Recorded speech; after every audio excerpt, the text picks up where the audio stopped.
Arrancamos con esta nueva explicación. Imaginemos por un momento las estructuras de poder de nuestra sociedad. A simple vista parecen muros inamovibles, de hormigón armado, ¿verdad? Pero la realidad es que están en constante transformación. Hoy vamos a decodificar paso a paso la fascinante mecánica de cómo los grupos de base evolucionan y, literalmente, logran cambiar las dinámicas de poder a nivel global.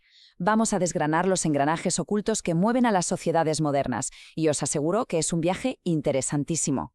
Vale, vamos a meternos de lleno en esto. Es la gran pregunta del millón. ¿Cómo logran exactamente los grupos marginados, que a menudo arrancan sin recursos y sin tener el viento a favor, desafiar y llegar a alterar las estructuras de poder más arraigadas?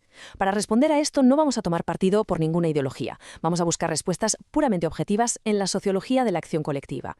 Y ojo, que no es magia ni es un caos espontáneo. Se trata de dinámicas sociales perfectamente medibles y estructuradas. Esta es la hoja de ruta que vamos a seguir hoy. Primero veremos la anatomía y los detonantes de un movimiento. Luego repasaremos los grandes hitos del siglo XX para entrar de lleno en la interseccionalidad y lo que llamamos la rueda del privilegio. Para terminar, analizaremos sus ciclos de vida.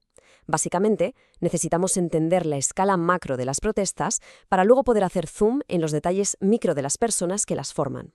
Empezamos por los cimientos. Sección 1. La anatomía de un movimiento social. ¿Cómo definimos exactamente la acción colectiva? Para desglosar esta definición tan académica, vamos a fijarnos en dos conceptos clave: no formal y transitorio. A ver, a diferencia de un partido político o una corporación, estos grupos no tienen estructuras fijas, no son rígidos. Nacen con una misión muy clara: empoderar a un sector o resistir ante un orden establecido. ¿Y cómo lo hacen? Como normalmente no tienen acceso a las palancas de poder tradicionales, tiran de acciones más simbólicas o no convencionales. Hablamos de boicots, pancartas o tomar las calles con manifestaciones multitudinarias. Pasamos a la sección 2. Una vez que sabemos qué son, la duda es, ¿qué enciende exactamente la mecha? ¿Cuál es la chispa? Porque seamos claros, un movimiento no aparece por arte de magia un martes por la mañana. Funciona como una olla a presión y requiere de una tensión estructural basada en 3 detonantes. Primero, los cambios culturales. Las ideas evolucionan y chocan de frente con las viejas tradiciones. Segundo, los desajustes sociales. La sociedad a veces avanza a distintas velocidades y algunos colectivos se quedan atrás, aislados. Y tercero, las injusticias sociales, que muchas veces vienen de percibir una opresión compartida. Todo este malestar se va acumulando hasta que, ¡boom!, un evento concreto, como una nueva ley o incluso un accidente, actúa como detonador y hace estallar una situación. Y la historia nos da la razón maravillosamente. Vamos a la sección 3 para ver cómo se materializa esta teoría con los grandes movimientos del siglo XX. Aunque cada uno es de su padre y de su madre, todos comparten el mismo hilo conductor: personas uniéndose frente a un agravio para exigir sus derechos. Por ejemplo, el movimiento obrero nace como respuesta directa a los abusos de la revolución industrial, plantando cara a las jornadas interminables y al trabajo infantil. El ecologismo, por su lado, surge para frenar esa explotación desmedida de recursos y proteger el planeta. Y en paralelo, el movimiento LGBT se organiza estructuralmente para combatir la discriminación y buscar una normalización social basada en la orientación sexual. Si ponemos bajo la lupa dos movimientos estructurales enormes, vemos claramente cómo cada uno ajusta su lente sociológica. El feminismo inicial se enfocó en esa desigualdad histórica y estructural entre géneros. Frente a esto, el indigenismo, liderado por figuras históricas absolutamente determinantes como Dolores Cacuango, Tránsito Amahuaña o Rigoberta Menchú, puso el foco en un terreno distinto: superar la discriminación colonial, proteger la tierra y recuperar el patrimonio cultural de los pueblos originarios. Enfoques distintos, sí, pero con la misma esencia de deshacer sistemas opresivos. Pasamos al cuarto bloque. Y ahora, lo verdaderamente interesante de esta diapositiva es que supone un giro de guión fascinante: el paradigma de la interseccionalidad. Pasamos del grupo al individuo.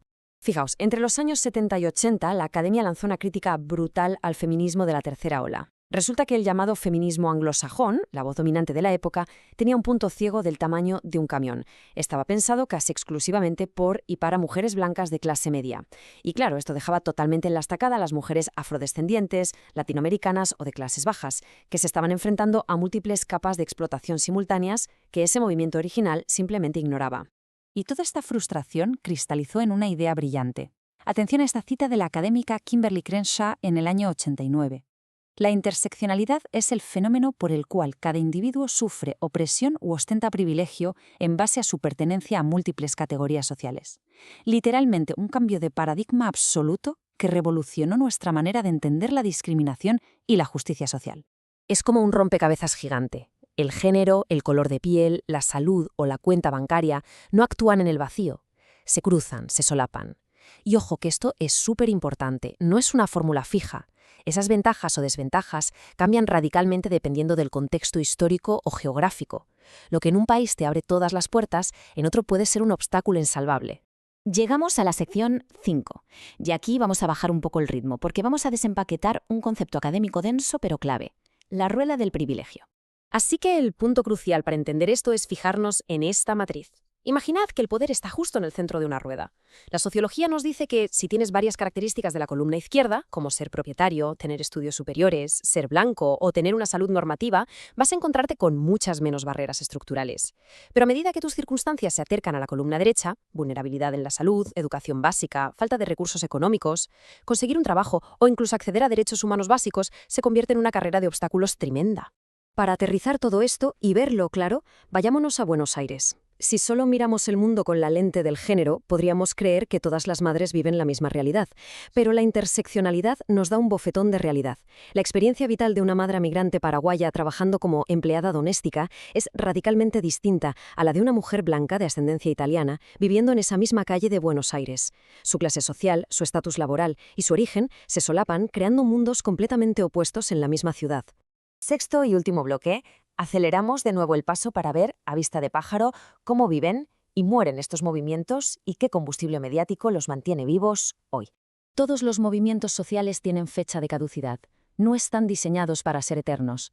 Nacen a partir de ese malestar social, crecen sumando a más gente, llegan a una fase de resultados, donde consiguen cambiar las leyes o se dan de bruces contra un muro, y finalmente se disuelven.